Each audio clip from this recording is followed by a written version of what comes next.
Welcome to our channel.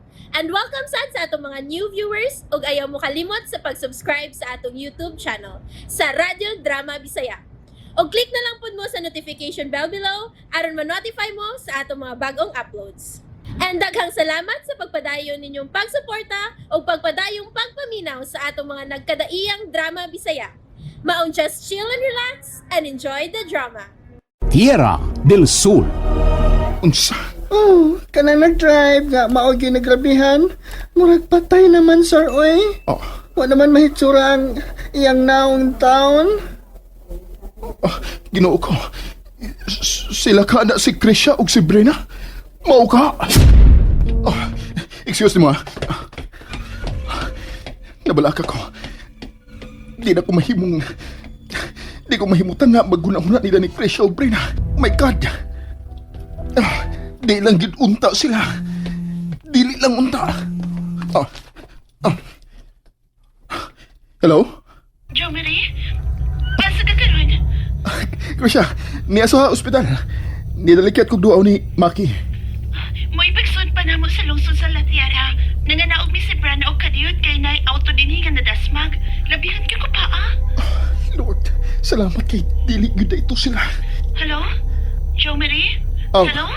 Krisha, yes? Niya pa ko. Niya sa ospital. Gidaag duha ka mga babaeng sakay niya nang giingon nimong auto nga na disgrasya, Krisha. Oh my God. Unsa man ko na ilang kahimtang karon diha sa ospital, ha? Sa ako nasayran, critical ang kahimtang sa usa. Samtang ang kauban ni ini, nagpaabot na lang sa pagdeklarar sa doktor nga nakabsa na kini og kinabuhi.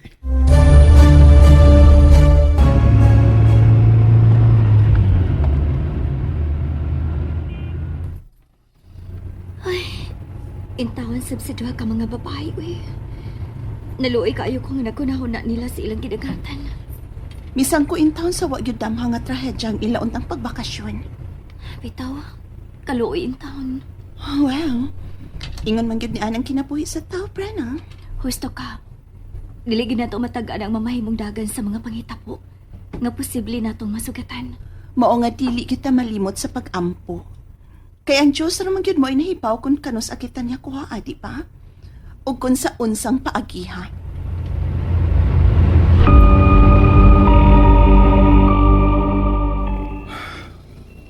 Maki, nakabatik anak ko. Matirang matibay ba yun, ha? Maki? Matirang matibay ba yun? Maki? Milihok ang kuya mo sa iyang kamot. O ang iyang mga mata. Murag mo aksyon kanig buka.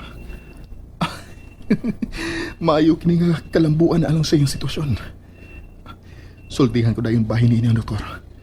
O si nang pilang nga iyang inahan. Malipay gito. Inigkasayo niya. Maki, nahibaw ko nga nagpaminaw ka na ako karon. Laban yun, ha, Maki? Matirang matibay, di ba? Matirang matibay, Maki. Makapabuhi sa dugo ang kalambuan karon bahin sa kahimtang ni Maki sud sa ICU ning ospital, yaya. Nalipay ko ni anang gibalita mo karon ako dong Jo Marie. Matod pa sa Dr. Yaya nga sign of progress ang paglihok sa kuya mo'y sa kamot ni Maki. Ug ang pag-aksyon ug bukas sa mga mata niini. May maayo pagyutingaling mga plano ang Diyos alang niya dong. Gusto ka, yaya. Kaysa pagkatinuod lang, dako kayo importansya si Maki alang aning akong misyon din sa Tierra. Dili lang kay sa Latiera dong, kundi sa tibuok kalibutan nga dinagok na sa pagsimba sa Antikristo. Yaya, Niining panahon na dong, usak ka dakong hagit sa Kristohanon nga katilingban ang hilom nga mga kalihukan sa mga kulto nga nagsimba sa ilang Diyos nga sungayan, si Lucifer. yaya Ingrasya. Pagbuot gyud tingali sa Dios nga hatagan pa si Dumaki ug laing lugway sa iyang kinabuhi. Tungod kay nakita ko niya nga kasalikan mo kaayo siya sa imong mga gimbuhaton. Kambante kay ko nga katimbang si Maki sa kong mga sekretong gimbuhaton. Yayang Gracia. Pag-amping baya, gyud. Oh, yaya. Salamat kayo. Labing siguro, Dong Jomari. Dili jud basta na lang nga isurrender ni Sir Minard ang giampingan niyang sikreto sa kasaysayan. Nagikan pa sa inyong mga katiguangan. Yaya, sige na kay may paghisuldihan pa ko ng pilang nga inahan ni Maki. Sige dong. Amping kanunay diha. Bye. Bye, yaya. Diyos ko. Ubaniin taon si Dodong Jumari sa iyahang dako kaayong gimbuhaton. Kinahanglan nga mapungan ang gipaabot nila nga alang kanako usa ka binuang nga propesiya. Gikasubo ko, Senyor Minard Benavides. Apan usa ka buhing dugo sa imong kaliwat, mao ang muputol unya sa tunglo sa inyong kaliwatan.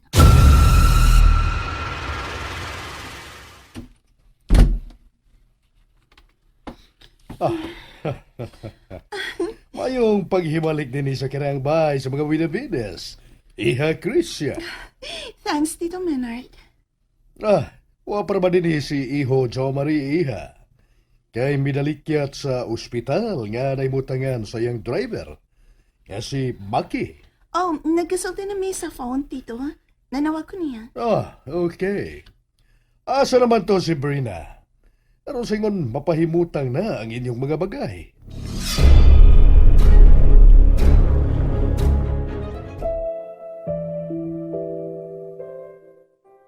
Brena, naapa man ang imo'y digdaanan din sa ato. Ang imong lawak naapasan. Gilimpyuhan magarin anak kong patagkarunugon niya. Ayaw na, tiya. Kay dili mahimo uway kauban si Miss Krisha sa lawak sa taas sa karaang bahay. Brena, kadako na ni mong kausaban. Basta mahigmata na sa kamatuoran, tiya. Ug maabli na ang panabot sa usa ka tawo. Ngabot bilanggoon sa kalibutan sa pagkaway hibang kaagan o kaway alamag. Brena, Brana, sunod na nga rin sa taas, ha? Oo, Miss Krisha. hello Miss Krisha. May pagbalik din eh. Hi, nang tars nila. Salamat. May daog lagi ka nang. Musa ka na ko sa taas sa karaang bahay, tiya. Kaniadto, nindot kay siya mo tagad na ako. Bisan pa magpirmi na ko siyang pasakitan.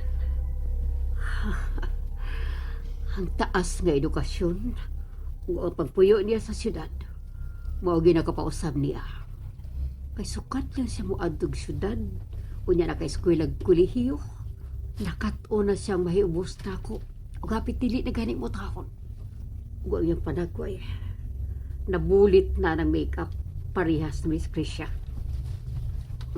Buisit. Makalangkot. Buotan ka cute, Brana.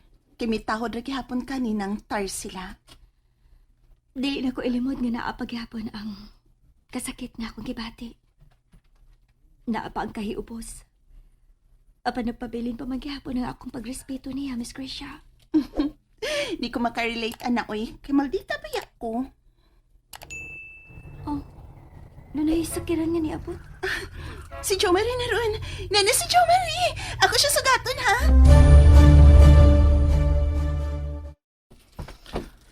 Jo Marie!